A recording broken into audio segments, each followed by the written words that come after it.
एक बात जो आचार्य जी अभी बोल रहे थे दुश्मन को लेके और दीवानों को लेके, अपनी कल से काफ़ी अच्छी चर्चा चल रही थी और आज तो मौज होगी। फिर एक बार जोरदार तालियां तो हो जाए।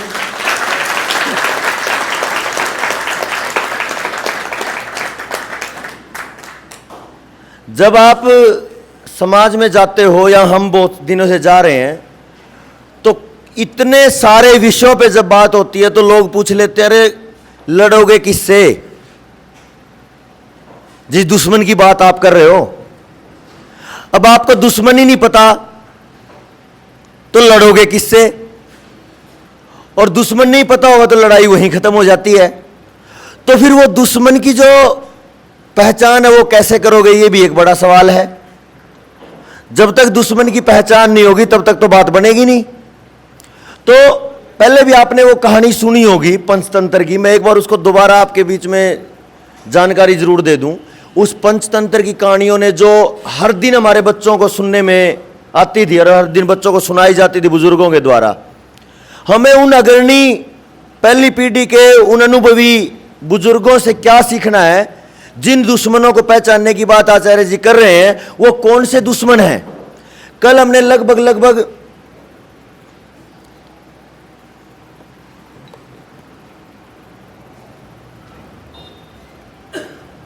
उन दुश्मनों को समझने की काफी चर्चा की।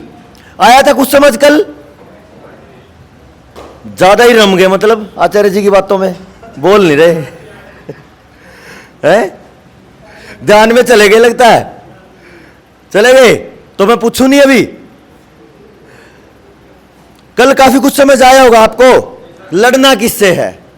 लेकिन अगर फिर भी हमें यह लगे कि भी कुछ क्लियरिटी नहीं है कि लड़ना किससे है, तो मैं आपको उन बुजुर्गों की एक बार ताकत बता दूं, जो ताकत हमें समझनी है, और उससे यह पता चलेगा कि दुश्मन अगर है तो है कौन, पहचान आ जाएगी। जब हम पंचतंत्र की कहानियों को पढ़ते हैं तो पंचतंत्र की कहानी में कहानी आती है कि एक बार एक जगह थी, बहुत जंगल में, बहुत घना जंगल था, वहां झुंड रहता था कौओं का, बहुत बड़े एरिया में पेड़ों पे घोंसले थे। लेकिन धीरे धीरे पता चला, कौओं को एहसास हो गया कि भाई कौवे मरना शुरू हो गए। हर दिन 10-20 कौवे मर जाते और पता ही नहीं चलता मार के कौन चला गया। यह आपने कहानी सुनी भी होगी, लेकिन मैं एक बार दोबारा रिपीट कर दूं आपको। अब कौवे मरते गए हर दिन, अगले दिन ज्यादा और ज्यादा और ज्यादा, और कौओं के झुंड को, कौओं के इस गांव में यह सरसराहट होना शुरू होगी, बातें होना शुरू होगी कि भाई ये हो क्या रहा है, पता ही नहीं चल रहा कि दुश्मन कौन है। तो कौओं के राजा ने फिर एक सभा बुलाई। सभा में सबसे ज्यादा बुद्धिमान लोग बुलाए अपने वर्ग के। तो उन्होंने जो बुलाए तो 6 लोग बुलाए, अपने अलावा 6 लोग और बुलाए, और उनसे पूछा, जी देखो अपना तो गांव खत्म हो जाएगा, गांव मर जाएगा, और गांव मर गया तो फिर रह क्या जाएगा, अस्तित्व खत्म हो जाएगा अपनी बिरादरी का, तो अपने वर्ग का। तो क्या करें? तो एक ने जो पहले नंबर पे बैठा था उसको पूछा, बुद्धिमान था वो, कि आप बताओ क्या करें? बोले जी करना क्या था, सीधा टक्कर ले लेंगे। बोले जी टक्कर तो ले लेंगे, लेंगे किससे? बात तो आपकी नीतिगत है, बात तो आपकी नीतिवान होने की है, लेकिन लेंगे किससे दुश्मन का पता तो नहीं। चलो दूसरा बताओ, आप बताओ जी कैसे लड़ें? बोले जी लड़ना क्या था, संधि कर लो। लड़ना नहीं होता, ज्यादा ताकतवर है और उसके साथ झगड़ा हो रहा है, लगातार हमारे लोग मरते जा रहे हैं, तो संधि कर लेंगे। बोला बात तो तेरी भी नीतिगत है, लेकिन लड़े किससे, क्योंकि दुश्मन का पता ही नहीं। फिर तीसरा आया, बोला जी करना कुछ नहीं, मित्रता करो और छुरी घोंप दो। तो ये बात तो ये भी सही है। अब दुश्मन ऐसा है जो काबू में नहीं आ रहा है, तो मित्रता करके छुरी मारो, समस्या फिर वही, दुश्मन का पता ही नहीं, मारोगे कैसे?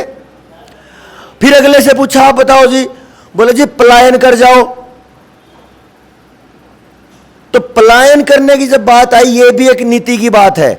जब अपनी हिम्मत खत्म होती जा रही हो और समस्या बहुत भारी हो तो पलायन कर जाओ। पलायन का मतलब केवल भाग जाना नहीं, पलायन का मतलब अपने आप को एक स्टेप पीछे लेना, अपनी ताकत बढ़ा के फिर लड़ना।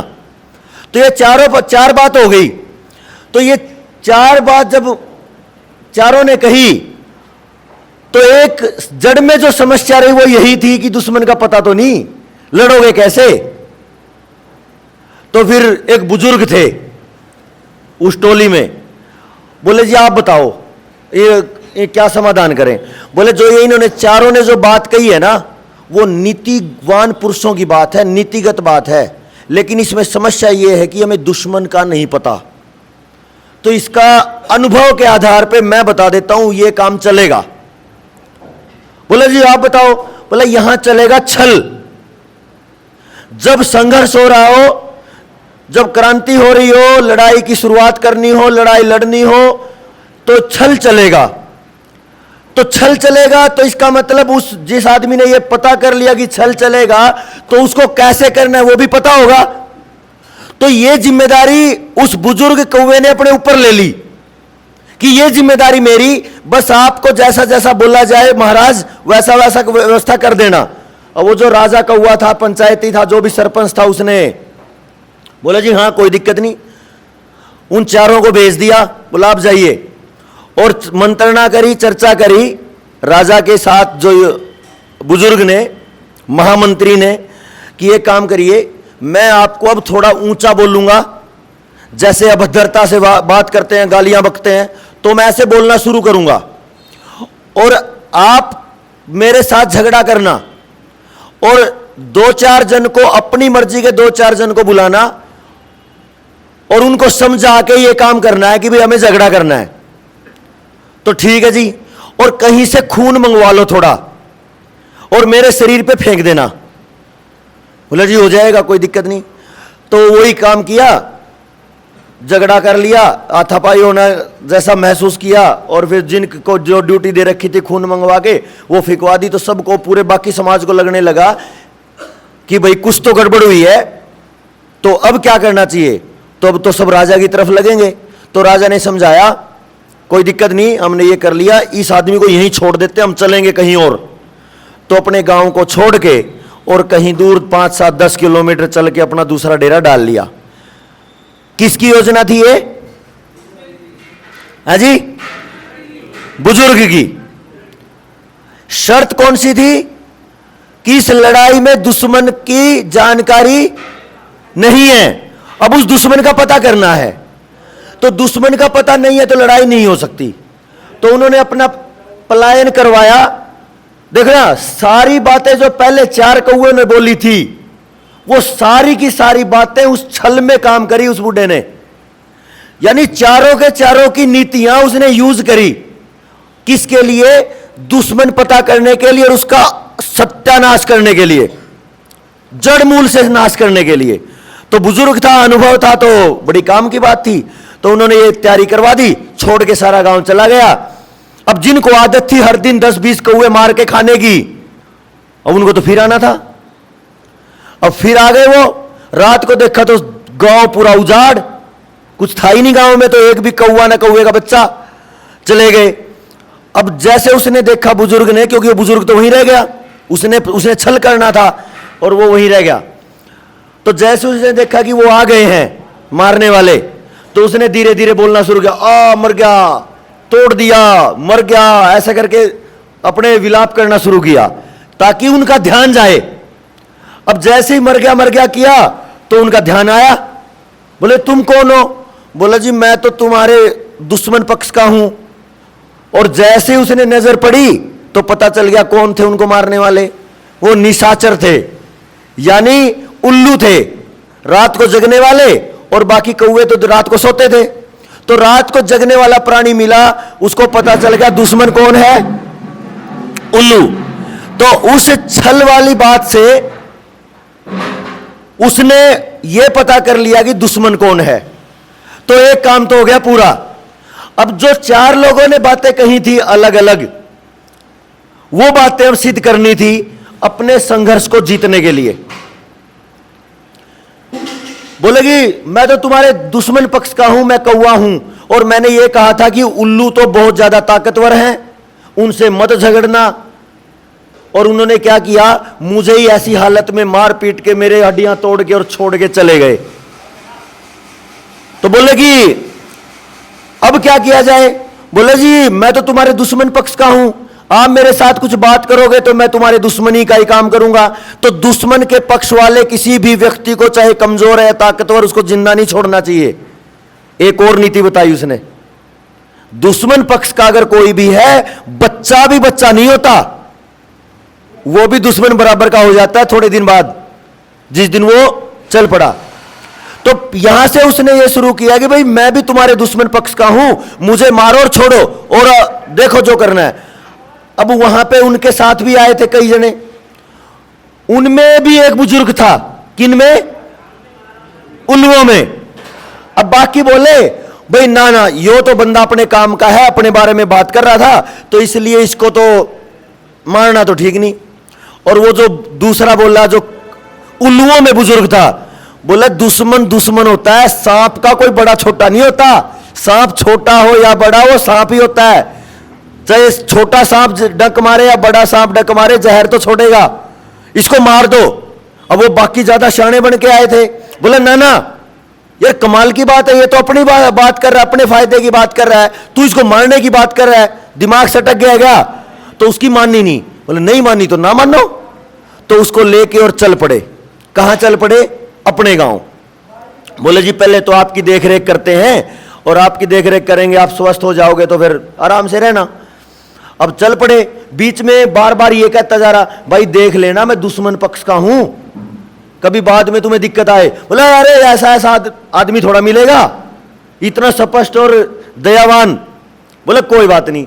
अब जब अपने गांव में, अपने दुर्ग में, जो उनका किला था, गांव लगा लो, किला लगा लो, जो भी था, उसमें पहुंचे। बोला जी आपको कहां व्यवस्था करवाएं आपकी? बोला जी आपके दुश्मन पक्ष का हूं, तो घर में शाय मत देना। समझ गए? घर में मत बैठाना, मैं दुश्मन हूं आपका। फिर भी तो क्या कहा, क्या करूं, क्या करना आपको? बोला मुझे क्या, ऐसा करो अपने दरवाजे पे छोड़ दो और वहीं में दे देना जो भी तुम्हें तुमसे बने। तो पूरे दुर्ग के, पूरे किले के दरवाजे पे बैठ गया। कौन? बूढ़ा कौआ। और धीरे धीरे उसके लिए जो भी माल मसाला आता गया, उसको वो उल्लू लाके देते रहे। अब थोड़े दिन में वो स्वस्थ हो गया, मजबूत। और दिन में उल्लू सोते और वो उड़ता, कहीं कहीं से मोटे मोटे तिनके लाता और अपना बोला कि मैं घोंसला बना लूं, अपना घर बना लूं। बोला हाँ हाँ कोई दिक्कत नहीं, आराम से बनाओ। तो उसने तो पूरे दुर्ग के दरवाजे पे ढेर लगा दिया अपने घर का, मतलब बड़ा मजबूत घर बना दिया, आराम से रहने लगा। एक दिन वो जो बुजुर्ग कौवा था, जिसने बोला था ये दुश्मन है, इसको मार दो भाई, मत लेके चलो अपने साथ, उसने फिर मंत्रणा की अपने पूरे सिस्टम के साथ कि देखो ये गलत हो रहा है, दुश्मन अगर है तो उसको अपनापन मत दो, वो परेशान करेगा। तो उसकी किसी ने नहीं मानी, और वो अपने परिवार को, अपने कुटुंब कबील, अपने जो उसके हिसाब के थे उसको लेके और दरवाजे से निकलता हुआ और बूढ़े कौवे की तरफ देखता हुआ बोला सत्यानाश होने वाला है। तो हो, जब बुजुर्गों की बातें नहीं मानी जाती तो उनका सत्यानाश ही हुआ करता है। और वो लेके निकल गया। और वो जो कौवा था, बूढ़ा कौवा, उसने तो पूरी पीठ थपथपाई अपनी, बोले एक ही था जो तेरे छल की, तेरी योजना का सत्यानाश कर सकता था, जो सच में एक ही बुद्धिमान था, वो भी गया। अब इनका, इस पूरे कुटुंब का सत्यानाश करने से कोई नहीं रोक सकता मुझे। अब चलता रहा, वो जो एक बुद्धिमान था वो निकल गया। बुद्धिमान के निकलने के बाद बाकी सारा जो रहना था वो तो रह गया। अब जब ये लगा कि अब पूरी परिस्थिति अच्छी है, सारा सिस्टम ठीक है, मेरी मजबूत पांखें हैं, अपने शरीर में ताकत है, घर बन गया पूरा मजबूत, लकड़ियों का ढेर हो गया है और सारे उल्लू अब सो रहे हैं, तो वो उड़ा। फिर उसने उड़ान भरी, पहुंच गया वहां। कहां पहुंचा? वो जो कौवों का नया गांव बसाया था कुछ दिन के लिए, टेम्परेरी गांव, तो वहां गया, अपने उस सरपंच से मिला, राजा से मिला, बोला जी सुनो। अब जैसे देखा कि वो बुद्धिमान व्यक्ति आया है, अपना महामंत्री आया है और बहुत सारे आए, पूछने लगे तुम्हारे क्या किया, तुमने क्या किया, कैसे रहा। बोला जब तक योजना पूरी नहीं होती तब तक फालतू की कोई भी बात नहीं होनी चाहिए। क्या होना चाहिए? केवल काम पे ध्यान, योजना की सार्थकता पे ध्यान होना चाहिए। और वो काम जब तक पूरा नहीं होता तब तक कोई कुछ नहीं बोलेगा। केवल ध्यान से सुनो, जो योजना बची हुई है उस पे। सबसे अच्छी उड़ान भरने वाले साथियों को बुलाओ, तो 10-20 बुला लिए। उनको काम दिया गया कि जहां भी आपको जलती हुई लकड़ियां दिखे, जलते हुए तिनके दिखे, वहां से एक एक लकड़ी उठानी है और वहां दूरी इतनी है तो लगभग इतनी देर में पहुंच जाएंगे। और जाते ही मेरे पीछे पीछे हम, मतलब मैं आगे आगे रहूंगा, आप पीछे पीछे आइए और वहां पे जो मैंने व्यवस्था कर रखी है वो काम करना है। तो एक लकड़ी उठाई उस महामंत्री ने, बाकी जलती हुई लकड़ियां उठाई बाकियों ने, और जाके क्या किया, दरवाजे के ऊपर जो ढेर था, जो घोंसला था लकड़ियों का बना रखा था, सूखी लकड़ियों का, उसमें डाल दिया। क्या होगा? वहां से लकड़ियां जली, आग लगी, पूरा का पूरा दुर्ग ऐसे जल गया जैसे कुम्हार की भट्टी में मटके। यानी पता भी नहीं चला कि क्या हो गया, पूरा तहस नहस हो गया। अच्छा, इस कहानी से कुछ समझ आया आपको? क्या समझ आया? आपको जब अपने संतान की, अपने बच्चों के, अपने समाज के बचाने की बात करनी है, तो पहली बात तो यह है कि बचाना किससे है। क्यों जी? आचार्य जी ने कितना डिटेल में आपको बताया कि समस्या कब तक है, कब तक है समस्या? जब तक ना समझी है। आप उसको समझना शुरू करो तो समाधान की तरफ बढ़ना शुरू करेंगे। जब कौओं ने बैठ के मंत्रणा शुरू की तो चिंतन शुरू हुआ, समस्या कहां है। समस्या का पता नहीं चला तो योजना बनाई कि कैसे सोचा जाए, कैसे पता लगाया जाए कि दुश्मन कौन है और समस्या क्या है। जैसे ही पता चला कि समस्या कौन है, उल्लू, तो अगली योजना पे काम करना शुरू कर दिया। और वो योजना कितनी शानदार बनी कि उसने पूरे उस दुश्मन के पूरे कुटुंब को ही जड़ मूल से जला दिया। ये कहानी कौवे और उल्लुओं की नहीं है। ये मरने वाले लोग वो हैं जिनको ये जो टीका ठोका गया था, किसने ठोका हमें पता ही नहीं। हमें लगता है किसने लगाया, सरकारों ने। कुछ को पता चला किसने लगाया, आंगनवाड़ी वाली ने। उससे ऊपर पता ही नहीं। थोड़ा सा ज्यादा जागरूक होगा तो पता चलेगा किसने लगाया, आशा वर्कर ने। और थोड़ा ज्यादा आगे बढ़ोगे तो किसको पता चलेगा, सीएमओ, है ना, मेडिकल ऑफिसर। उससे ऊपर चलोगे तो डिस्ट्रिक्ट मेडिकल ऑफिसर आ जाएगा। उससे ऊपर चलोगे तो हेल्थ मिनिस्ट्री आ जाएगी, मुख्यमंत्री आ जाएगा, फिर पता चलेगा प्रधानमंत्री आ गया। लेकिन प्रधानमंत्री तो कहता है कि ये तो प्रोटोकॉल है, तो इसका मतलब प्रधानमंत्री की रेंज से, तो इसका मतलब दुश्मन तो कोई और है। पूरे देश के लोगों को जड़ मूल से उखाड़ने का प्लान कर दिया, लोगों को केमिकल शरीरों में, खून में डाल दिया, और हमें यह पता भी नहीं चला कि दुश्मन कौन है ना। कहानी कुछ मिलती जुलती। भी समाज का सत्यानाश हो रहा है, टकाटक हार्ट अटैक, हार्ट फेल हो रहे हैं, और हमें पता ही नहीं कि दुश्मन कौन है। तो सबसे पहले कार्रवाई क्या है, दुश्मन को जानने की, समझने की, जो कल से अपनी चर्चा हो रही थी। तो पहली बात, दुश्मन को समझ ले। दुश्मन को समझ लिया, और कल हमने काफी देर चर्चा की कि दुश्मन की प्लानिंग क्या है। प्लानिंग पे भी अपन ने चर्चा करी। खेती को लेके प्लानिंग क्या है, एजुकेशन को लेके क्या प्लानिंग है, स्वास्थ्य को लेके क्या प्लानिंग है, वित्त को लेके यानी धन को लेके क्या प्लानिंग है उनकी, गुलाम, पूरी तरह गुलाम करने के लिए उनकी क्या प्लानिंग है, ये पूरी तरह हमें समझने की जरूरत है, जिसका कुछ हिस्सा कल हमने समझा भी। तो अब जो चर्चा यहां चली पिछले 3 घंटे से, उसमें आपको काफी चीजें क्लियर हुई होंगी। पहली क्लियरिटी क्या है अगर आप अपने आप में फिट हो तो लड़ाई लड़ पाएंगे। यही हुई ना। अगर आप, एक भाई ने कल बोला था, आज वो शायद आए कि नहीं आए, कमल जी बोला कि भाई मैं नौकरी छोड़ दूं, कल भी चर्चा हुई थी ये। अच्छा घर में क्या है कमाने वाला? बोला कोई कमाने वाला नहीं, 2 किले हैं। अरे जिसके दम पे तू लड़ेगा वही मर गया तो रह गया क्या? एक एक पैसे के लिए तो परेशानी चल रही है। मोटी 50, 60, 70, 80 हजार की तनख्वाह छोड़ के हम लड़ाई लड़ेंगे? किसी काम की नहीं लड़ेंगे, लड़ ही नहीं पाएंगे। लड़ने की छोड़ो, चल ही नहीं पाएंगे। घर से निकलोगे तो किराया चाहिए, बहुत दूर जाना है तो गाड़ी में तेल चाहिए, नहीं चाहिएगा? कहां से आएगा? और जब उस भाई से बात की तो उसको समझ आई बात।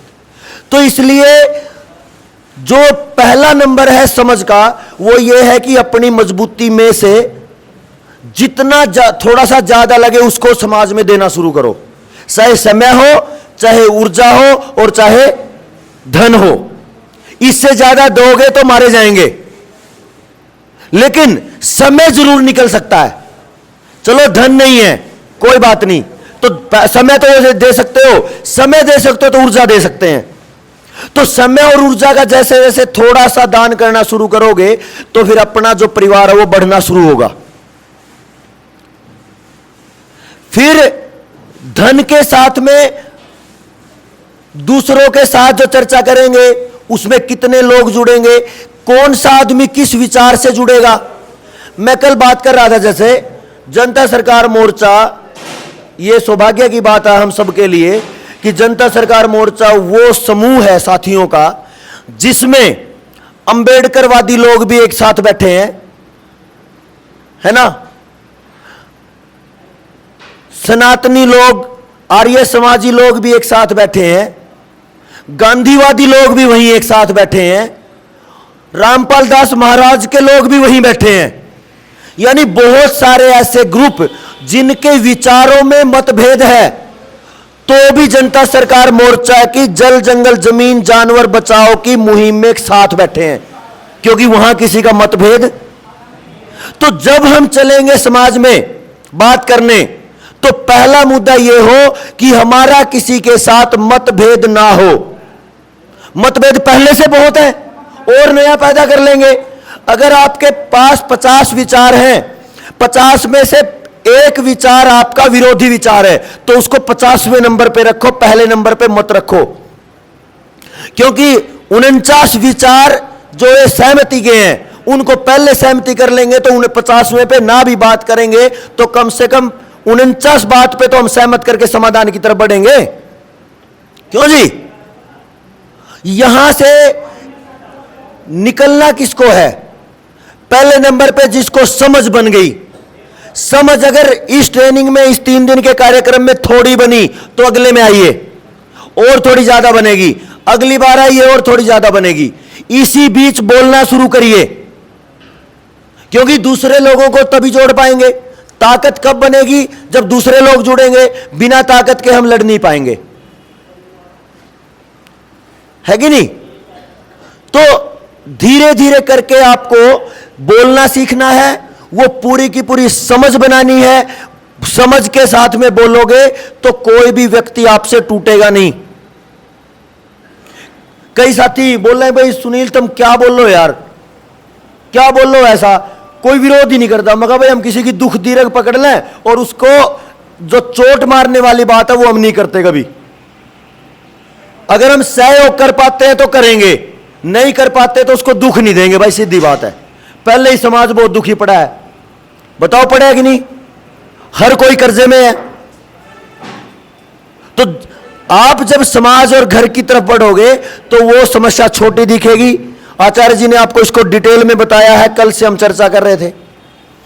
तो ये जो कहानी है कौवे वाली, इससे समझना है अपने को कि हमें दुश्मन को पहचानना कैसे है, और अगर दुश्मन पहचान में आ गया तो लड़ाई कैसे लड़नी है और संघर्ष कैसे करना है। जब हम इन सारी बातों को समझ लेते हैं तो संघर्ष का एक रास्ता होता है आज के संघर्ष की अगर बात करूं या पिछले सैकड़ों साल के संघर्ष की बात करूं तो वो है असहयोग।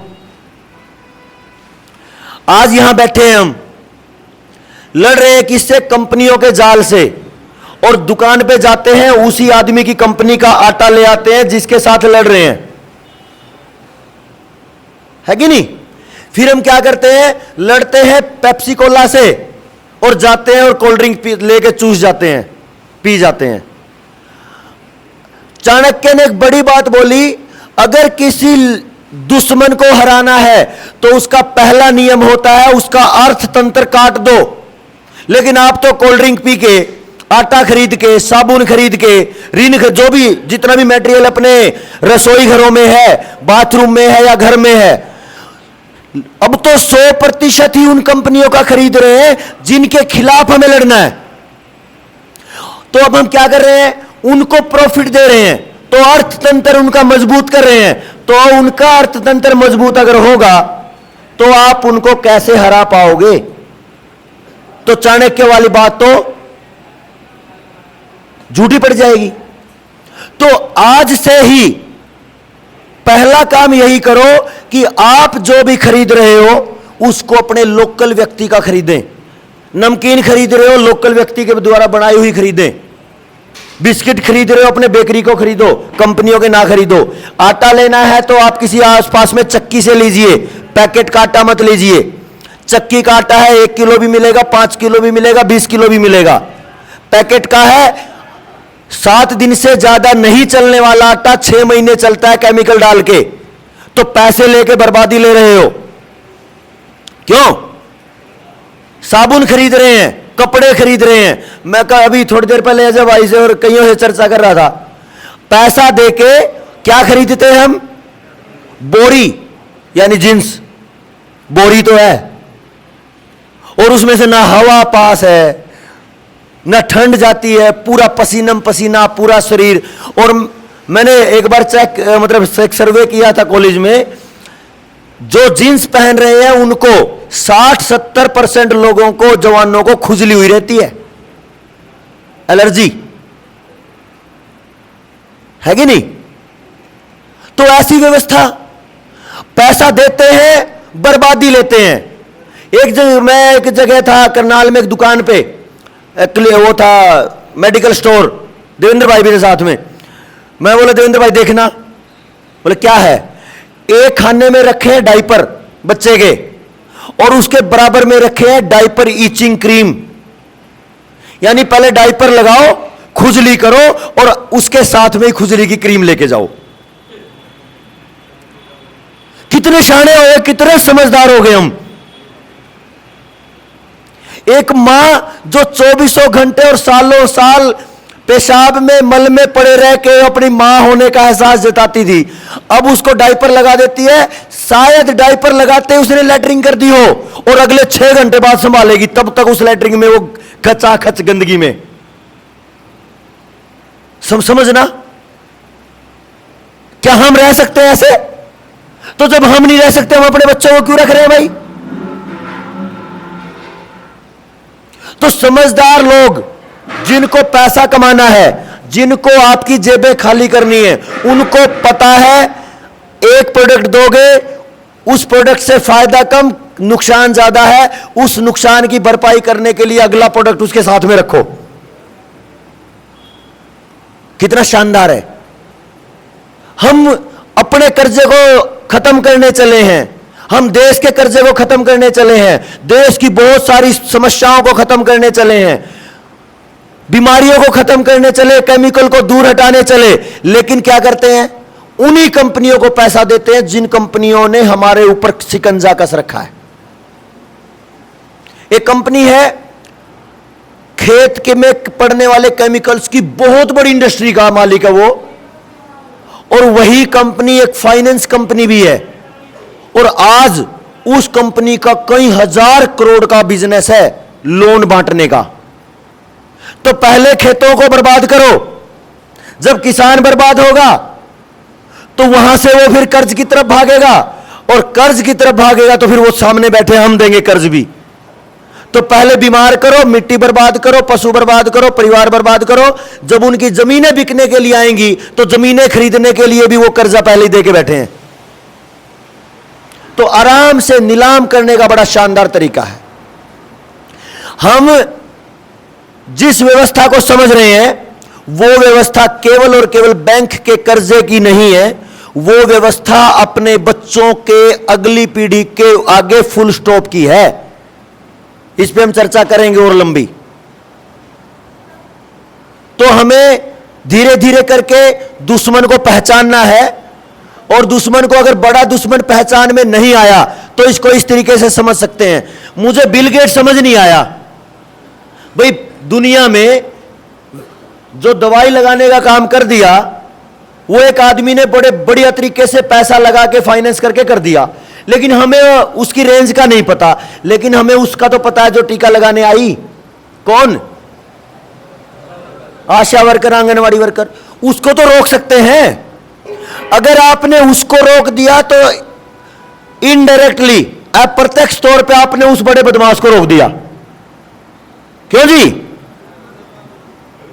बोले नहीं है कि नहीं? तो ज्यादा सोचने की जरूरत नहीं। जो आदमी जितना सोच सकता है वहीं शुरू हो जाइए।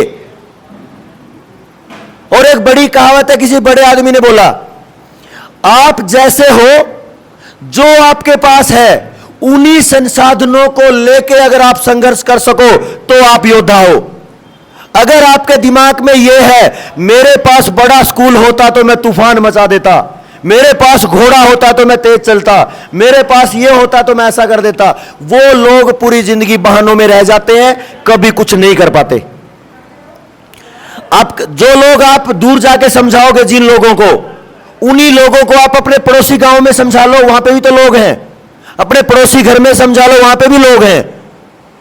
तो टारगेट केवल लोगों को साथ में विचारशील बनाने का है, यानी जगाने का। जो आचार्य जी कह रहे थे, जगाने की अगर बात है तो आपके आसपास करोड़ों लोग हैं। शुरुआत करो अपने पड़ोस से, चले जाओ पूरे भारत तक, जितना आपका सामर्थ्य है आप चलो। तो जगाने की बात है, शुरू खुद से करिए, संघर्ष को समझिए, दुश्मन को समझिए। और अगर दुश्मन बड़ा समझ नहीं आए तो सबसे नजदीक जो संभावना है उस पे काम करिए। राजीव भाई एक बात कहते थे, walk walk walk and talk talk talk. कुछ नहीं करना भाई, चलते जाओ, जो मिले उससे बात करते जाओ। ज्यादा कुछ धन की और इस चीज की अगर ये लगे कि भाई नहीं है कुछ, उससे तो बात बनने वाली है नहीं, क्योंकि धन तो किसी के पास छोड़ा नहीं है व्यवस्था ने। जहां आप हो उतना ही बात कर लीजिए। उन्होंने बोला कि कितना आसान काम है, आप अपने घर का आटा बदलिए। आटा कौन सा? जो पिस के आता है पैकेट का, कंपनियों का, केमिकल वाला आएगा और मैदे जितना बारीक आएगा, जो पचता नहीं है। तो उसको छोड़िए और चक्की वाला आटा ले आइए, तो आपका स्वास्थ्य बदलेगा, तो बहुत सारा पैसा बचेगा। चीनी, दूसरे नंबर पे सफेद जहर चीनी, चीनी को बदल दो, तो चीनी ने जो नुकसान करने हैं वो रुकेंगे। चीनी वाली कंपनी पे फुल स्टॉप लगेगा उसकी इनकम पे, तो वो चुप रहेंगे। और जो आप दूसरे विकल्प में जो किसान साथी गन्ना उगाते हैं, खांड ले लो, गुड़ ले लो, शक्कर ले लो, उनसे लोगे तो शरीर का बदलाव, पैसे की बचत और किसान का फायदा और कंपनी की गिरावट, एक छोटे से बदलाव से होगा ये। तीसरे नंबर पे नमक। नमक ने, जो सफेद नमक आता, समुद्री नमक, जितनी भी बड़ी बड़ी कंपनियों का, इस अकेले नमक ने करोड़ों लोगों को बीमार कर रखा है। कर रखा है कि नहीं कर रखा? उसको छोड़ दो, ये रेडी पे बेचने वाले जो ट्रैक्टर ट्रॉली लेके रखते हैं सेंधा नमक, उनसे खरीदना शुरू करो। तो जो कंपनी सुई से लेके जहाज तक बनाती है वो नमक भी बनाती है, और वही आपके ऊपर कब्जा मारने को तैयार है, वही फंडिंग करती है। एक कंपनी की अगर बात करो, उसने 2500 करोड़ का रिलीफ फंड दिया था कोरोना वाली बीमारी में। दिया था कि नहीं? ध्यान कर लेना कौन था वो। सुई से लेके नमक तक बना देता है। और सुई से लेकर जहाज तक। अब वो आदमी एक ऐसे षड्यंत्र में पैसा देता है जो पूरे समाज को तबाही करने के लिए तैयार बैठा हो, तो इसका मतलब वो भी सहयोगी है कि नहीं? तो हमें सीधा सीधा एक चीज को जो हम यूज कर रहे हैं, जो अपने घर में लेके आ रहे हैं, अगर वो बदलता है तो एक निशाने पे 85 वार कर लोगे आप। भाई यार थोड़ा आराम तक कर लो, थोड़ा आराम तक कर लो भाई।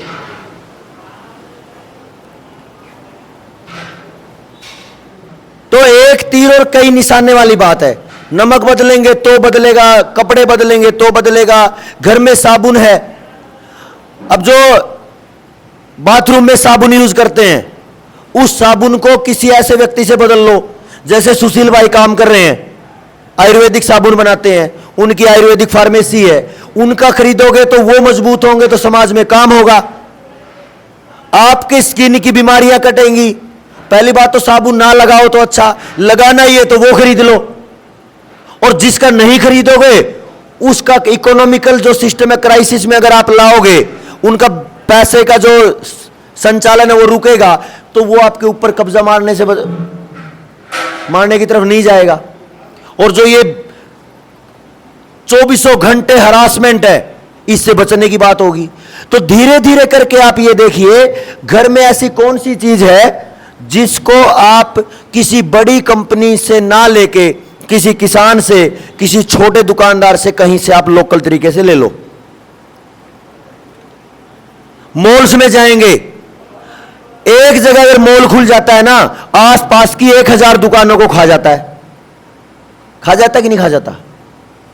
और वही लोग जो आपको लगातार उधार भी देते आए होंगे, कभी आपकी परेशानी में भी साथ खड़े होंगे, वो सारे के सारे बेरोजगार। और वो फिर आपकी लाइन में, क्योंकि उन्होंने भी कर्जे ले रखे हैं, वो हमारी लाइन में खड़े होंगे। और ये भीड़ बढ़ती जाएगी। केवल भीड़ बढ़ती जाए, यानी मरने वाले कौवे बढ़ते जाएं, तो समाधान नहीं है। जरूरत है छल समझने वाले, नीति समझने वाले उन कौओं की, जो आपके सामने लाके दूध का दूध और पानी का पानी दिखा दे, भाई ये हो रहा है, अब आप देख लो। तो दो तरीके से काम करना पड़ेगा, एक डिफेंसिव और एक अटैकिंग। जो लोग पहले से कर्ज में नहीं है, उनको बचाना पड़ेगा, कर्ज में मत आना। और जो कर्ज में है, उनसे बात करनी पड़ेगी कि कर्ज से कैसे पीछा छूटे। तो दोनों ही तरीके से बात करनी पड़ेगी। एक लोग वो है, एक वर्ग वो है जो बीमार है, एक वर्ग वो है जो बीमार नहीं है। यहां पे दो तरीके से काम करना पड़ेगा। जो बीमार नहीं है उनको बोलना पड़ेगा बीमार नहीं होना, और जो बीमार है उनको स्वास्थ्य देना पड़ेगा। जो खेती अच्छी कर रहे हैं उनको बोलना पड़ेगा कि बदलना मत, वो अच्छी करते रहो। और जो केमिकल वाली कर रहे हैं उनको बोलना पड़ेगा केमिकल छोड़ो।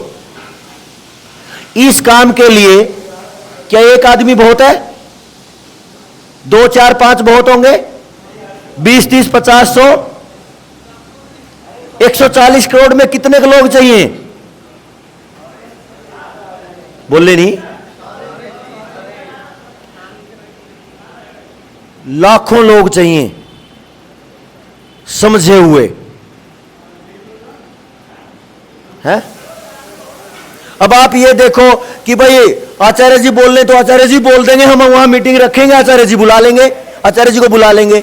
चलो आचार्य जी आ गए और जाके और आपको वापस आ गए, वहां पे फिर कौन संभालेगा भाई? चलो सुनील को बुला लेते हैं, देवेंद्र भाई को बुला लेते हैं, किसी भी साथी को बुला लोगे तो समाधान हो जाएगा क्या? आपको खुद खड़ा होना पड़ेगा अपने घर के पास।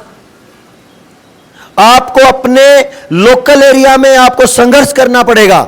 कोई दूसरा आपको बचाने के लिए ज्यादा लंबा समय नहीं दे सकता।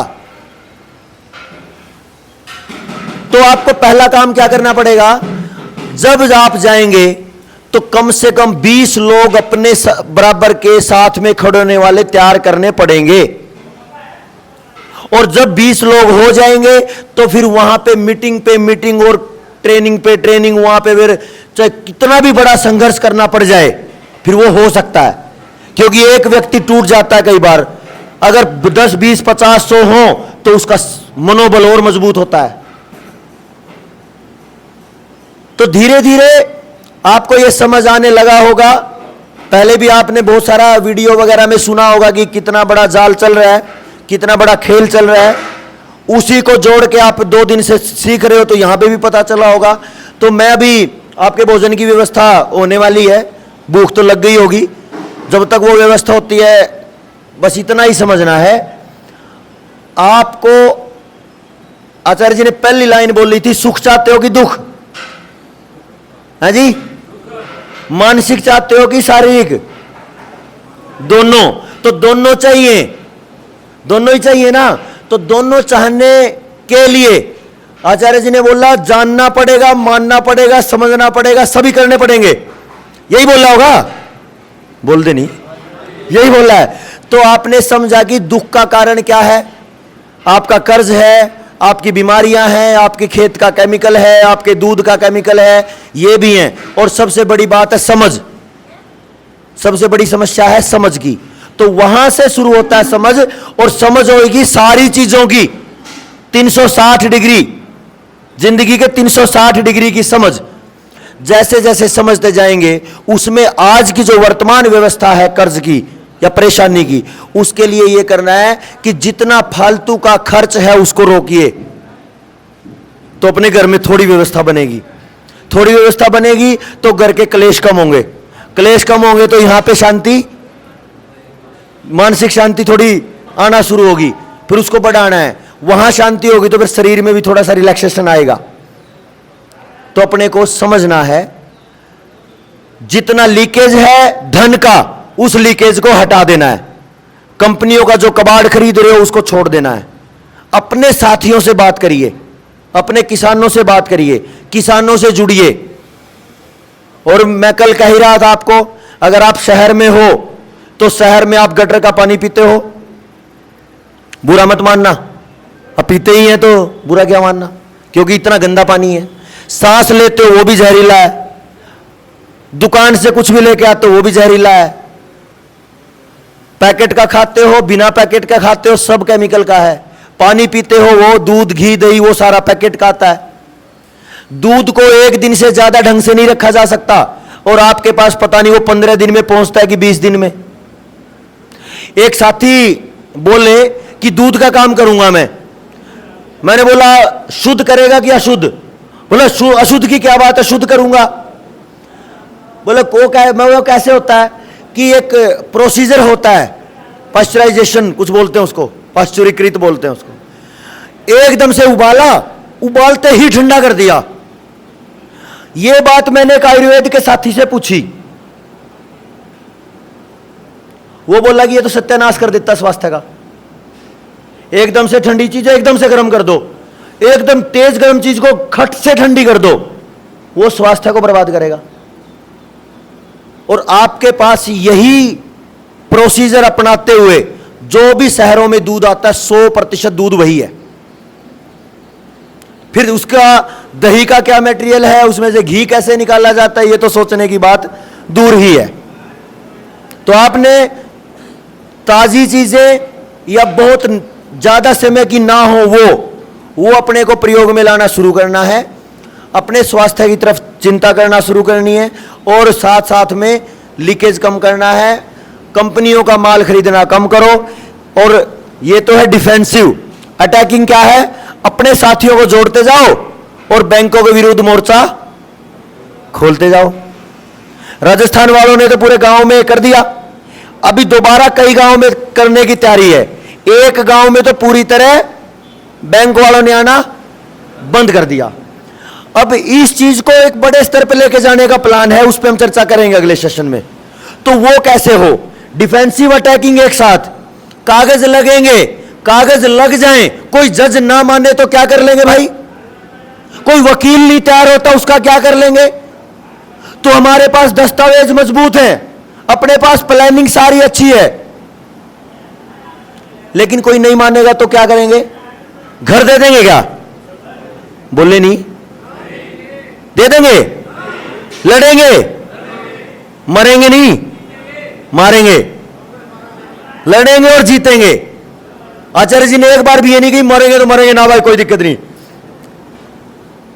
है ना। हर एक को अपनी बुद्धि का स्तर बढ़ाना है, धीरे धीरे चीजों को समझना है। केवल व्यक्तिगत लड़ाई नहीं है। मैं तो अब ये कहना शुरू कर चुका हूं कि कर्ज की मुक्ति व्यक्तिगत चाहिए या पूरे गांव की हो तो अच्छी, तो फिर गांव की तरफ बढ़ते हैं। क्यों जी? अकेले अकेले का लालच आओ तो भाई घर बैठना। अगर कोई ये सोच के आए कि भाई अकेले का बचे तो ठीक है, हमें मतलब ही नहीं दुनियादारी से, भाई फिर हमें भी मतलब नहीं है दुनियादारी से। और अगर कहते हो कि पूरे गांव का समाधान होना चाहिए, फिर बढ़ते हैं गांव की तरफ हम मिलके। क्यों आचार्य जी? है कि नहीं? सोमदेव है क्या इधर? एक बंदा इस पूछ के कितना टाइम और लगेगा, उस हिसाब से बात कर लेते। तो आपको एक कहानी मैंने जो बताई थी वो शुरुआत भर की है। कितना टाइम लगे? 10 मिनट, ठीक है। एक कहानी मैंने बताई थी, ऐसी ऐसी 70 नीतिवान बनाने की 70 कहानियां एक पुस्तक में हैं। और वही 70 कहानियां बुजुर्ग अपने पीढ़ियों को सुनाया करते थे। और वो जो कड़ी थी अब वो टूट गई। मैं अब ये देख रहा हूं, 2 मिनट और बात करूंगा, फिर आप फ्रेश होने जाना, फिर खाना खाएंगे। 25-30 साल पहले एवरेज शादी हो जाती थी 20 की उम्र में। लड़की की 16-17 में, लड़का 20 का, 18, 20, 19, 20, 21, 22 का, इस एज में। अगर 20 की एवरेज उम्र में शादी हो जाए तो 20 अगर या 19-20 में हो जाए तो 20-21 की उम्र में बच्चे हो जाते हैं। ठीक है?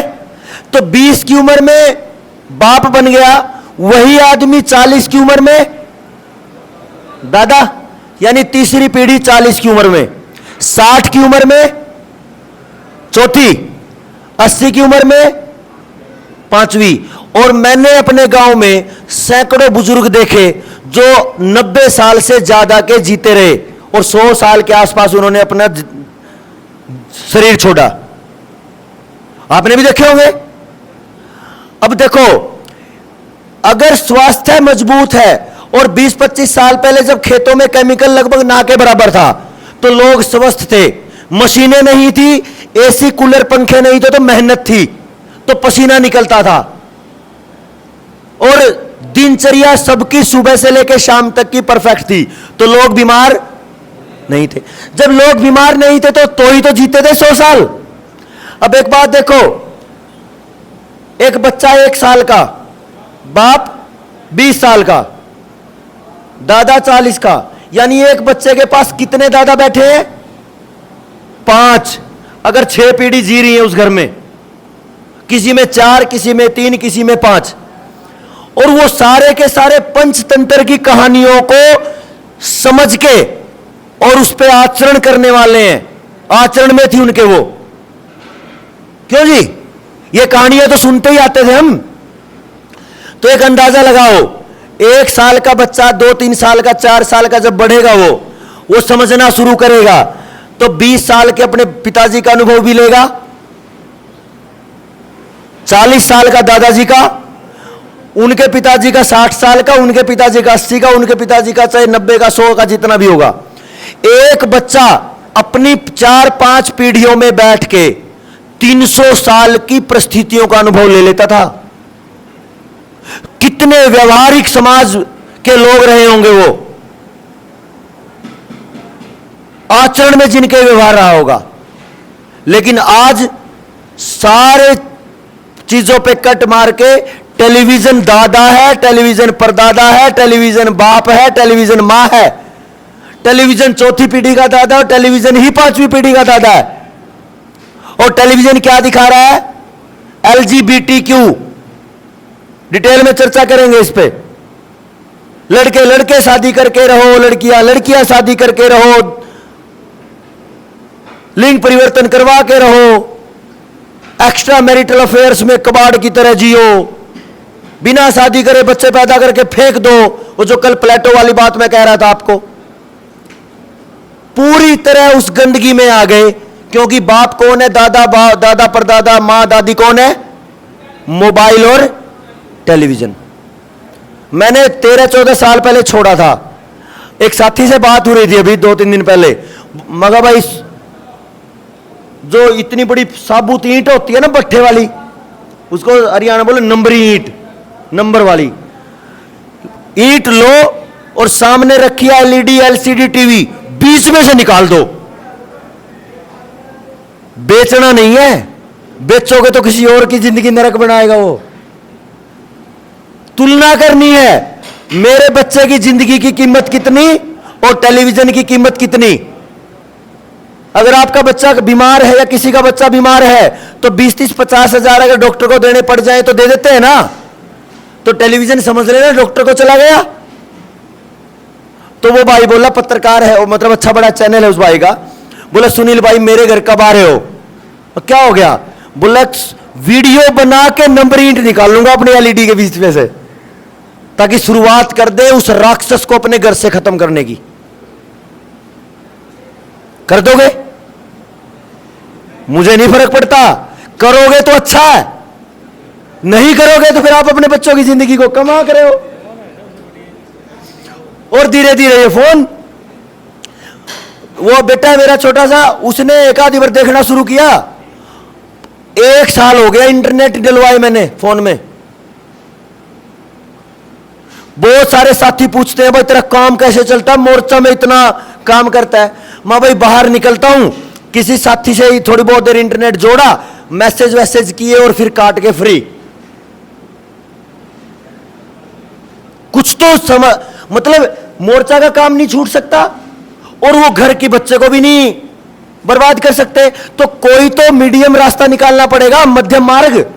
तो मुझे तो यही समझ आया, घर पे कोई इंटरनेट नहीं और बाहर एक दूसरे साथी से जोड़ लो, या एक आध दिन बाहर जाना है तो 10-20 रुपए का रिचार्ज करवा के कर लो।